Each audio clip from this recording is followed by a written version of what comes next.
Sebagai syiar sejati, sadarlah akan kewajiban suci membina harkat kaum wanita menjadi tiang utama negara.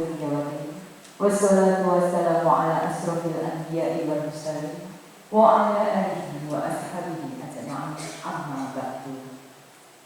Alhamdulillah, segala puji hanya bagi Allah yang telah memberikan kita nikmat sehat serta sempat, sehingga pada kesempatan yang berbahagia ini, pada hari Ahad 28 Rajab 1444 Hijriah atau bertepatan pada tanggal 19 Februari 2023, kita bersama-sama dapat mengikuti kegiatan workshop tata kelola amal usaha Asia se-Kecamatan Kartasura. Tak lupa salawat serta salam senantiasa kita haturkan kepada junjungan kita Nabi besar Muhammad Sallallahu Alaihi Wasallam, keluarga, sahabat, dan para pengikutnya hingga akhir zaman. Amin, amin, ya rabbal alamin.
bisa berkumpul di sini dalam keadaan sehat walafiat. Tak lupa salawat dan salam kita sampaikan selalu kepada junjungan besar kita Nabi Muhammad Sallallahu Alaihi Wasallam. Ini pertama saya ingin menyampaikan rasa terima kasih kami kepada Majelis Dikdasmen PWA Jateng ya, yang sudah kerso untuk turun ke bawah. Ini kita merasa terhormat dikunjungi beliau. Kita beri aplaus dulu. Kemudian kepada Ketua PCA Kartosuro dan jajarannya, saya juga mengucapkan terima kasih karena kegiatan kami sudah didukung. Kemudian para peserta workshop yang meliputi ketua, sekretaris, kemudian bendahara dan juga Ketua Majelis Dikdasmen PRA se-Kartosuro. Dan kami juga mengucapkan terima kasih kepada Universitas Muhammadiyah Surakarta yang sudah meminjamkan gedungnya, ya, Bapak Ibu. Ini kebetulan kita tidak membayar sepeser pun untuk menggunakan fasilitas UMS. Kemudian kepada guru-guru ijabah yang membantu kami menjadi panitia, kami mendapat donatur. Donasinya adalah dari Profesor Anton Agustiawan, Profesor Sarjito, Profesor Supriyono, Profesor M. Sutrisna, Bapak Tri Nurwahyudi, dan dari Prodi Pendidikan Bahasa Inggris. Alhamdulillah, kita doakan semoga beliau-beliau yang memberikan donasi ini diberikan kelancaran rezeki oleh Allah Subhanahu Wa Taala. Bunda-bunda sekalian, perlu kami sampaikan bahwa workshop tata kelola TK Aisyah ini bertujuan untuk meningkatkan kualitas TK, karena sekarang sudah banyak sekali TK-TK yang menjadi pesaing kita. Kalau kita tidak memikirkan nasib awam ini, maka terus siapa lagi yang akan memikirkan? Jadi supaya kita memiliki daya saing, competitiveness yang tinggi, maka kita harus meningkatkan kualitas. Jadi tidak seperti toko kelontong, yang penting bisa buka, bisa ada pemasukan, tidak seperti itu, tetapi kita tingkatkan kualitasnya. Meniti acara selanjutnya yaitu sambutan sekaligus membuka acara workshop yang akan disampaikan. Warahmatullahi wabarakatuh. Waalaikumsalam warahmatullahi wabarakatuh. Yang terhormat Ibu Majelis Dikdas Pimpinan Daerah Selaku Mukhosimnya kegiatan ini. Marilah pertama-tama kita panjatkan syukur kehadirat Allah Subhanahu Wa Taala bahwasanya kita pada pagi hari ini kita bisa menyelenggarakan suatu kegiatan Aisyah. Yang kedua, tak lupa salawat dan salam kita aturkan pada junjungan Nabi besar Muhammad SAW. Alhamdulillah kita bisa pada pagi hari ini bisa melatih ilmu. Di grup PCA yang woro-woro sebaiknya memang tidak guru yang hadir, tapi ada yang kontra lagi, ini panitianya aja guru. Itu ya karena guru adalah tangan panjang kami. Karena apa rahasianya kok tidak sebaiknya tidak guru itu? Karena kita itu ranting ya, yang diminta untuk memikirkan kesejahteraan guru. Ya. Terus terang kita ketahui semuanya ya, dan juga Ibu PWA. Terus terang di daerah Kartosuro ini memang belum bisa istilahnya memberi atau memberi gaji guru-guru itu UMR ya, jangan UMR di bawah UMR jauh ya, hanya sekian persennya UMR gitu, ya. Jadi hanya sekian persennya UMR, jauh dari UMR. Nah, ini. Maka kenapa kok tidak bisa menaikkan? Tergantung juga ranting masing-masing ya.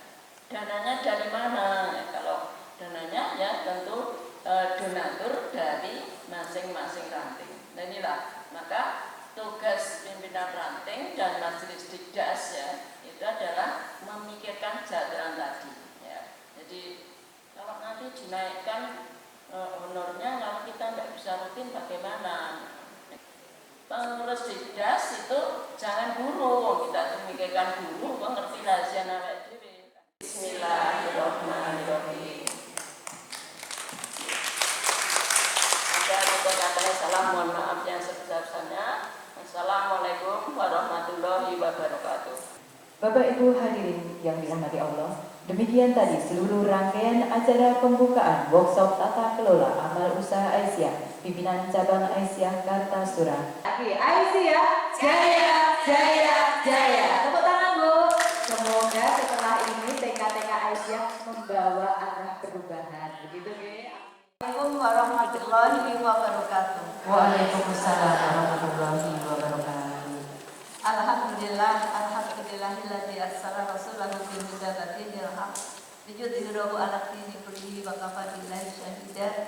Asyhadu an la ilaha illallah wa asyhadu anna Muhammadar Rasulullah. Allahumma shalli wa sallim ala nabiyyina Muhammad sallallahu alaihi wasallam.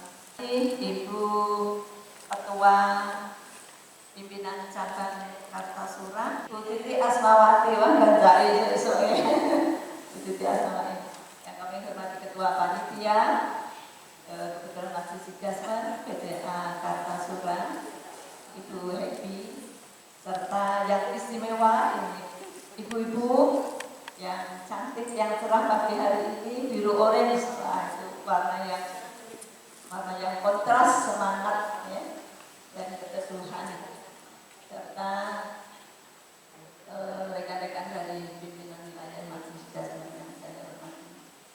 Wah hebat teman ya, Majelis Sigasman cabang, atasan cabang bisa masuk di gedung yang alhamdulillah, gedung yang representatif mewah buat kita tingkat apa Bu? Cabang. Karena saya orang ranting orang cabang juga gitu ya. Ketika melihat ada suatu penyelenggaraan tingkat cabang kok gedung yang megah gitu yang sudah terkenal, itu luar biasa. Maka kami mengapresiasi usaha dari panitia dan dari pimpinan cabang Aisyah Kartasura ini, adanya suatu upaya yang tadi disampaikan oleh Bu Ketua BCA-nya luar biasa untuk maju selangkah lebih baik ke depan. Saja saya belum disaring, artinya harus benar-benar ada satu standar. Nah ini kami ingin juga nanti se-Jawa Tengah itu langkahnya sama, penyelenggara itu memiliki langkah yang sama, jadi ada perekrutan. Setelah perekrutan nanti meningkat lagi ada kelanjutan dari perekrutan adalah bagaimana kita memberikan, menjanjikan kepada guru yang kita miliki kesejahteraannya, sehingga mereka tidak mudah lari ketika ada tidak di langkah awal bagaimana kita menguatkan para guru kita. Kemudian kaitannya dengan pengelola itu kita siapkan menjadi tenaga-tenaga yang siap untuk mendidik, mendampingi, apalagi sekarang setelah kurikulum 2013 untasannya begitu luar biasa. 2013 kan mini diketahui ini baru awal kita mau fokus di bangunan, sudah dari tadi sekarang kita ternyata kebijakan yang diberikan oleh pemerintah itu baru 10 tahun kita baru paham. Adalah divisi PAUD yang sekarang ini sedang berjalan, baru 23 daerah kalau tidak salah. Yang itu harapan kami nanti semua guru tersentuh LPDAP itu ya. Jadi tingkat dasar Jawa Tengah, ketika anak-anak itu keluar dari TK Abarita memiliki standar minimal sama. Oh jebulannya tamatan TK Abar itu keluar dari TK Abar Kartosuro, suatu TK sudah melampaui standar tadi, PAUD sudah melampaui standar yang kita tetapkan, baik itu di dalam proses pembelajaran maupun di dalam tata kelolanya. Silahkan untuk berlari, silahkan untuk melompat, bahkan berinovasi yang itu skupnya internasional. Kami mendoakan sama sih ya, sama. Makanya ini Bu Nur menyampaikan nanti ada buku tata kelola yang akan diterbitkan oleh PWA, mungkin bisa menyamakan langkah dan segala sesuatu ugoran T yang sudah ditetapkan oleh pemerintah itu ketika akan membuka amal usaha baru atau atau melengkapi itu sudah ready. Ngoten nggih. Jadi langsung saja yang pertama ini adalah kaidah. Memahami peraturan negara dan kaidah organisasi. Jadi mau tidak mau segala sesuatu karena kita ini di negara Indonesia, makanya semuanya peraturannya berdasarkan peraturan negara. Kemudian yang kedua adalah peraturan organisasi. Organisasi, jadi dari anggaran dasar dan lain sebagainya, saya kira tidak nanti bisa itu tentang memiliki kelengkapan lembaga organisasi. Jadi kalau yang Romawi 1 tadi tentang peraturan-peraturan kaidah-kaidah yang harus kita ketahui, yang kedua adalah memiliki kelengkapan lembaga organisasi. Nah yang ini kadang ketika kita akan melengkapi seperti kemarin yang untuk materi selanjutnya itu rekrutmen yang mana sudah disampaikan sebelumnya oleh Bu Nur Aini di awal tadi. Yang pertama itu prosesnya ada rekrutmen. Di sini saya searching itu pengertian secara umumnya. Rekrutmen itu adalah proses mencari dan seleksi calon pegawai atau SDM untuk mengisi posisi atau jabatan tertentu. Langsung saja di sini fokus pada PAUD. Di PAUD itu ada TK, KT, dan TPA. Kita langsung fokus ke rekrutmen PAUD, pegawai PAUD ya. Dan mohon izin karena saya juga berada di PAUD Aisyah Honodri, bukannya promosi ya, tapi ini kalian sharing dan karena sudah dipraktekkan, maka saya akan mau menyebut PAUD Aisyah Honodri gitu ya. Sebagai contoh, di sini ada pengertiannya tersebut ada mencari pastinya kita butuh membuka lowongan kerja. Kita berupa flyer, buat flyer, terus masukkan di job street, itu ada laman untuk kita mencari pekerja. Kemudian bisa dari mulut ke mulut. Saya butuh tenaga guru apa? Karyawan, guru yang mendapat percobaan.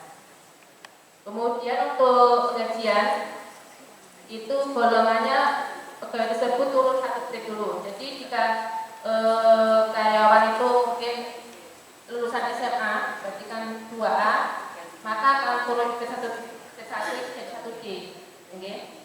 Kemudian kalau guru tersebut lulusan S1, 3A, maka akan turun jadi 2, bukan uang makan ya, uang snack ya, di bawah 50, jika orang makan lebih dari 50. Harus membuat rencana program kerja dahulu. Memang semua kegiatan, semua organisasi harus memiliki program kerja. Dibuat di awal tahun ajaran baru. Mekanismenya sebagai berikut: disusun oleh bendahara rencana anggaran pendapatan belanja organisasi itu, kemudian disahkan oleh pimpinan organisasi atau majelis yang mengelola sekolah tersebut. Kalau lembaga itu dikelola oleh ranting, berarti ketua ranting. Yang terdiri dari ketua lembaga tersebut berada di mana, sekretaris dan bendahara, tapi penyelenggaranya lembaga tersebut. Oh, kalau ini ya, dimulainya 1 Januari dan berakhir 31 Desember. Kalau ini ya, ini berarti 1 tahunnya itu, bukan tahun ajaran baru ya. Kalau kita sekolah mau menyelenggarakan RAPBU sekolah, berarti kita mulainya dari bulan Juni, Mei sebelumnya itu sudah kita buat. Nah, ini organisasi di sini. Pos rekening aset, pos rekening pendapatan atau penerimaan, dan pos rekening pembiayaan pengeluaran. Jadi aset sekolah, aset lembaga itu yang membuat adalah bendahara. Bendahara yang menyusun aset yang ada di lembaga tersebut. Karena selama ini nampaknya aset itu dikelola oleh yang ngatur itu sekretaris membicarakan tentang aset lembaga tersebut, tapi yang sebenarnya adalah yang mencatat aset lembaga itu adalah bendahara. Jadi ini kita luruskan lagi. Kita menerima, menyimpan dan mengeluarkan, itu bendahara. Tugas bendahara bisa dilimpahkan kepada orang lain yang diberi wewenang dan maksimal 7 hari harus sudah diserahkan ke bendahara uangnya. Jadi tidak harus bendahara yang menyelenggarakan pembelian, pengeluaran dan sebagainya, tetapi ditugaskan pada orang lain yang diberi wewenang, pertanyaan, kemudian pertanggungan jawabnya harus maksimal 7 hari kepada bendahara. Jadi tidak harus selalu bendahara yang berjalan sendiri untuk belanja dan lain-lain. Setiap penerimaan dibuatkan bukti penerimaan, tanda terima dibuat rangkap 2, penyetor dan satunya bendahara. Ini sudah biasa kita lakukan. Kemudian laporan keuangan. Yang pertama adalah laporan harian, buku laporan keuangan harian. Kemudian laporan bulanan, juga ada buku laporan bulanan. Ibu, itu ada bukunya.